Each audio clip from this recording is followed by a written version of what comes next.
Okay, so if I could just get started, tell me sort of a little bit about your background and how you got involved with Seattle Adaptive Sports. So my background is sort of different from a lot of people that join the program. I got involved as an athletic training student in 2018, and I volunteered under a preceptor who was an athletic trainer that had previously worked with Seattle Adaptive. And I did that for about a month because her husband ended up in the military, or he's in the military, ended up having to go to training. But I got involved in that way. And so I started my sort of journey with Seattle Adaptive by going to all the different sports and helping out at practice and games. And now I'm the outreach coordinator, and I got that position in January. And so that involves doing things like this podcast, or helping out with getting sponsors and doing awareness and outreach events and helping increase membership and things like that. So like I say, my involvement, it's also been sort of fractured too, because I was in my master's program. So I was gone for about a year after I did my internship in 2018 in the spring. I went to California for a year, but kept in touch with everybody, and then got a job up here in the Western Washington area, and ended up being able to come back and help out some more. So Cool. That's awesome. So, can you tell me a little bit about what Seattle Adaptive Sports is and sort of like what kinds of things you do at your organization? sure. So it's a nonprofit, and we are mostly working with people with physical disabilities.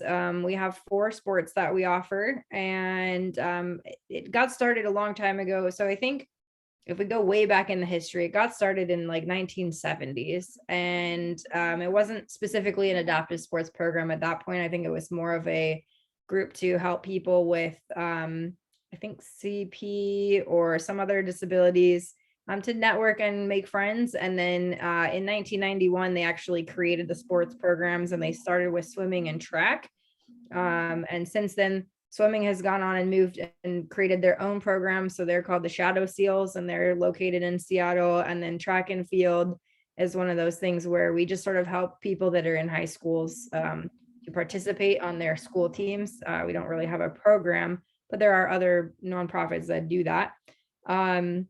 But currently we offer wheelchair basketball, sled hockey, goalball, and power wheelchair soccer. And those are sort of all over the city. So, or all over King County, I should say, because not all of them are in Seattle. But in basketball, we're in Issaquah because that's where we could find space. We have 4 programs that are currently running this season. We have a women's team, 2 adult co-ed teams, and a youth team that's for kids up to age 12. And then we had a high school age team, so 13 to 18 or so. But all of those athletes sort of graduated and went on to university, and now we have to sort of rebuild that team. So we don't have that one right now.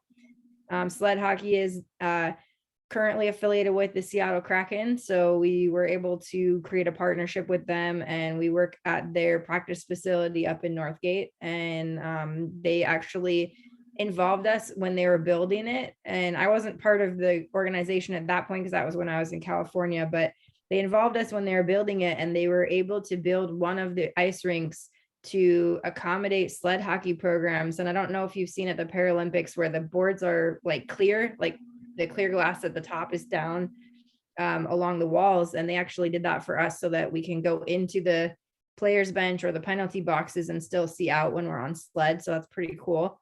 And then power wheelchair soccer is at sort of also near Northgate. It's in Meadowbrook Community Center, and they do, I think we have 5 or 6 people that have been coming to that pretty regularly, but we are working on building that program up as well.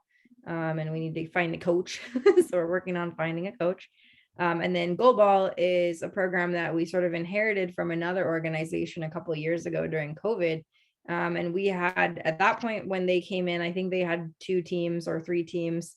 They had a women's team and then 2 men's teams. And now we just have the 2 men's teams because there aren't very many ladies participating. But it's another one where we're working on getting more people, and we're trying to figure out where they will practice. But I think they're going to be sort of in South Seattle this season. So yeah, that's a little bit about how we got started and what we're doing now. Uh-huh, that's some cool stuff. So like what kinds of stuff do you got how do you guys like get involved with like the community at large? Do you partner with, you know, other organizations in King County or what's the deal with that? Sometimes we do that, yeah. So, for example, in the end of September, we're going to be working with the Here and Now Project, which is a group for people with spinal cord injuries and paralysis. And that's Kenny that I was telling you about earlier. So he runs that group, and we'll be down in Tequila at their big get together.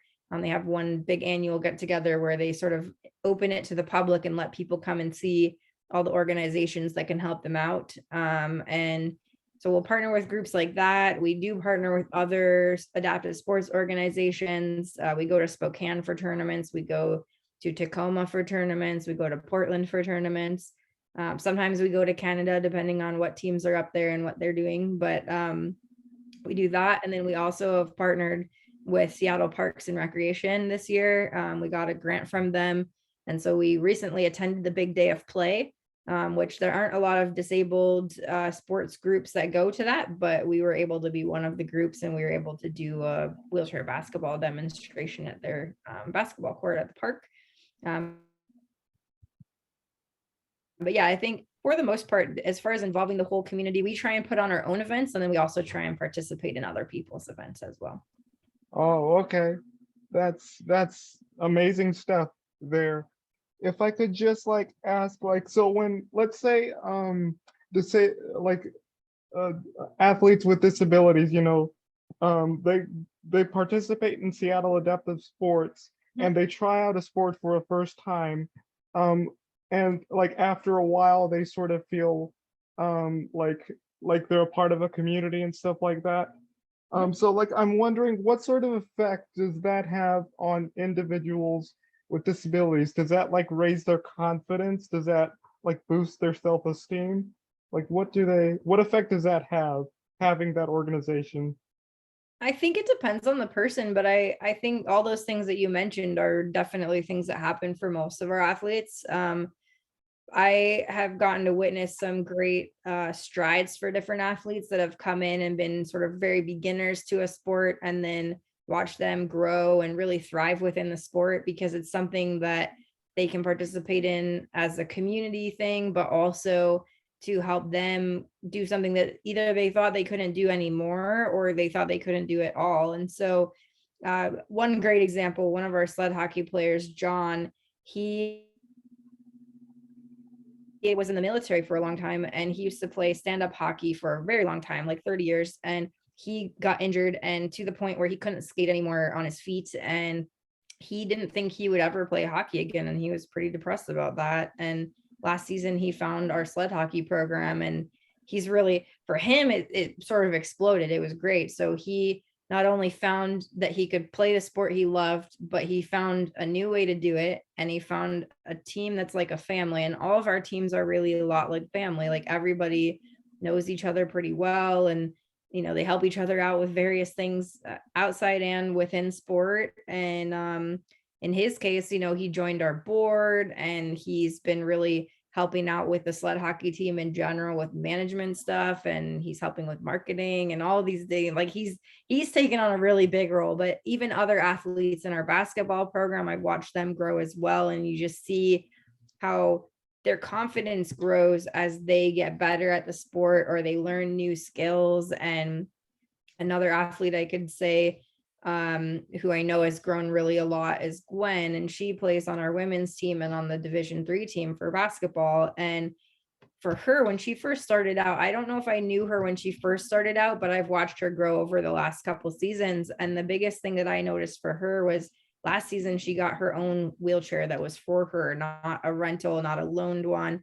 And it was able to help her really grow in the sport a lot as she gained a lot of confidence. And she was really able to become more aggressive and do all the things that you would want someone to do out on the basketball court. And so I see that kind of stuff with a lot of athletes, and we see a lot with our younger athletes as well, that they start off timid and not sure. They still make friends with all of the team, but they start off a little timid, and as they grow and their skills improve, they really realize, wow, this is great.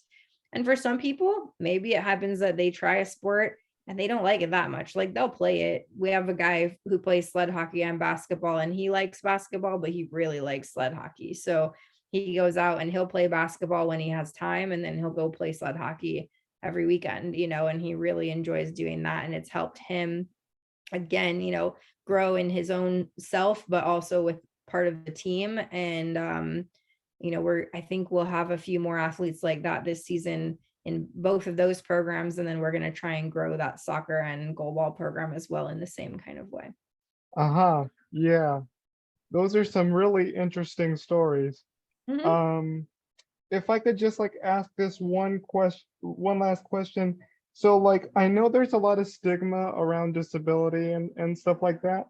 Mhm. So I'm kind of like wondering, how do you guys as an organization go about like not just not only creating a welcoming environment for every disabled athlete and disabled person, like what do you guys do as an organization in that respect? Well, I think, the fact that our organization is specifically for people with disabilities really helps, because someone will come in often and they'll find, maybe they've not been around people with disabilities before. Maybe they're newly injured, or something has changed in their life and they've decided they either need to be more physically active or they want to be more physically active. And I've met people in that way as well, where, they come to a practice think, I don't know if this will be for me. And they meet the people that are there, and everyone is very welcoming. And, like I say, it's sort of like a family on all of our teams. And so you don't go to a team and feel like you're the outsider that, who no one wants to play with me. It's not like in school, you're on the playground and you're the last kid picked for the sports. It's not like that, because I think everybody knows that someone's going to have to start somewhere. Right. And so there is stigma. And I think sometimes the stigma that you find is also with like the people individually. So some people, I've talked to some people about this recently, where even in their own, journey within sports, they started off thinking, I don't need to be in a wheelchair. I don't want to be in a wheelchair. I don't want to do that because I'm not disabled enough, or I'm not like those people. And it's not like you have to be like the other people that are out there, because everybody has something different. We don't have any one team where everybody has the exact same disability. Like every team that we have is something, there are common disabilities within certain sports, but maybe for wheelchair sports, for example, with basketball, there are people where they're like, well, I can still walk. Why would I do that? Or I can still do this or that. And it's not about that you can or can't use a wheelchair on a regular basis. It's more of, here's a community and here's a sport you can do that you could succeed in. And it's not that they don't succeed in an able-bodied sport, but they might struggle with it a little more. And so I think the biggest way that we break the stigma down is just that everyone's so open and friendly. We don't push people away and say, oh, you're not good enough for us. We let able-bodied people come play too. So I mean, like if I wanted to, I probably wouldn't qualify for any of the sports based on the small disabilities I have with for me, it's vision loss. But I'm not, like, if you want to say it this way, I'm not blind enough to play goalball, but I know how to play because my sister is blind. I'm also not disabled enough to qualify to play at a national level on basically any of the teams, because with basketball, you have to have permanent lower leg disability. With sled hockey, they generally want you to have similar things going on where it's a permanent disability that, you can't skate anymore. But they do allow able-bodied athletes to come and, play, especially locally. For us, we can allow anyone to come play at any time. And it just comes down to tournament wise, we might not let everybody go just because there's rules that we have to follow. But we're still open to letting anybody come because we want to have people experience it. Yeah, yeah, all good things.